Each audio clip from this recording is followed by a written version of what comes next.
Welcome to Khyati connects. నేను విద్య. చిత్తూరు జిల్లా కుప్పం రాష్ట్ర రాజకీయాలకు కేంద్ర బిందువు. అలాంటి కుప్పంలో ఇప్పుడు పొలిటికల్ కురుక్షేత్రం నడుస్తోంది. ఒకే రోజు ఒకే నియోజకవర్గంలో అధికార టీడీపీ ప్రతిపక్ష వైసీపీ ర్యాలీలకు పిలుపునివ్వడంతో కుప్పం వీధులు రణరంగాన్ని తలపిస్తున్నాయి. టీడీపీ శ్రేణులు ఒకవైపు, వైసీపీ కార్యకర్తలు మరోవైపు రోడ్డెక్కేందుకు సిద్ధమవడంతో కుప్పంలో ఎప్పుడు ఏం జరుగుతోందనని స్థానికులు బిక్కుబిక్కుమంటున్నారు. అసలు కుప్పంలో ఈ ఉద్రిక్తతలకు కారణమేంటి? డి అంటున్న పార్టీల వెనుక ఉన్న ఎజెండా ఏంటి? పోలీసుల వార్నింగ్ తో వైసీపీ వెనక్కి తగ్గుతుందా లేక కుప్పం వీధుల్లో అమీతుమీ తేల్చుకుంటుందా అనేది ఇప్పుడు చూద్దాం. రాష్ట్రంలో చేపట్టిన డిఎస్సి నియామకాల్లో తీవ్ర అక్రమాలు జరుగుతున్నాయని ఆరోపిస్తూ రాష్ట్ర వ్యాప్తంగా వైసీపీ నిరసన ర్యాలీలు చేపట్టాలని పిలుపునిచ్చింది. ఈ క్రమంలోనే వైసీపీ కుప్పం టౌన్లో భారీ నిరసన ర్యాలీకి సన్నద్ధమయ్యారు. టీడీపీ విజయోత్సవం సరిగ్గా అదే సమయంలో కూటమి ప్రభుత్వం 2 ఏళ్ల పాలన పూర్తి చేసుకున్న సందర్భంగా తమ సత్తా చాటేందుకు అధికార టీడీపీ శ్రేణులు భారీ విజయోత్సవ ర్యాలీకి రెడీ అయ్యారు.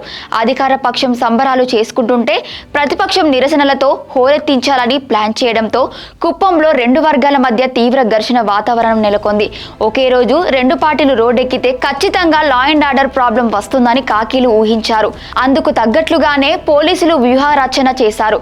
అధికార పార్టీ తలపెట్టిన విజయోత్సవ ర్యాలీకి ముందే ప్లానింగ్ ఉండటంతో ఇప్పుడు వైసీపీ తలపెట్టిన నిరసన ర్యాలీకి అనుమతి లేదని చెప్పి బ్రేకులు వేశారు. దీంతో కుప్పం టౌన్ లో వైసీపీ తలపెట్టిన నిరసన ర్యాలీకి ముందస్తు ప్లాన్ లో భాగంగానే పోలీసులు ఎటువంటి అనుమతి ఇవ్వలేదు.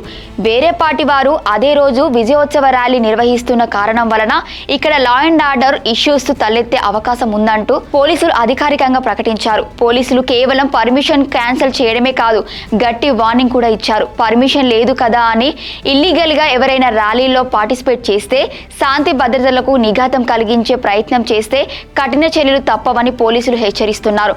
దీంతో కుప్పం టౌన్ అంతటా భారీగా పోలీసు బలగాలను మోహరించారు. ప్రతి అంగుళాన్ని జల్లెడ పడుతున్నారు. ప్రతిపక్ష పార్టీలు సాధారణంగా ప్రభుత్వ విధానాలు, ప్రజా సమస్యలపై ప్రశ్నించడం, నిరసనం చేయడం కామన్ గా ఉంటుంది. దానికి పోలీసులు అనుమతి ఇవ్వాలనుకుంటే ఇస్తారు, లేదంటే శాంతి భద్రతలు సమస్య చూపించి అనుమతి లేదని ఆ కార్యక్రమాలు రద్దు చేసుకోవాలని ఆయా పార్టీలకు సూచిస్తారు.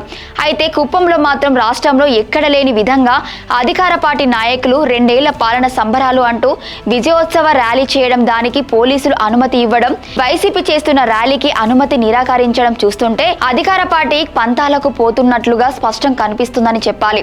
చూసారుగా కుప్పంలో రేగిన ఈ పొలిటికల్ సెగలు. ఒకవైపు సత్తా చాటాలని టీడీపీ, మరోవైపు ప్రభుత్వ తీరును ఎండగట్టాలని వైసీపీ, మధ్యలో పర్మిషన్ లేదంటున్న పోలీసులు. మరి పోలీసుల వార్నింగ్ తో వైసీపీ క్యాడర్ సైలెంట్ అవుతుందా లేక అడ్డంకులను ఛేదించుకొని ర్యాలీ చేసి తీరుతుందా? ఇవాళ కుప్పం వీధిలో ఏం జరగబోతుందన్న ఉత్కంఠ రాష్ట్ర వ్యాప్తంగా నడుస్తోంది.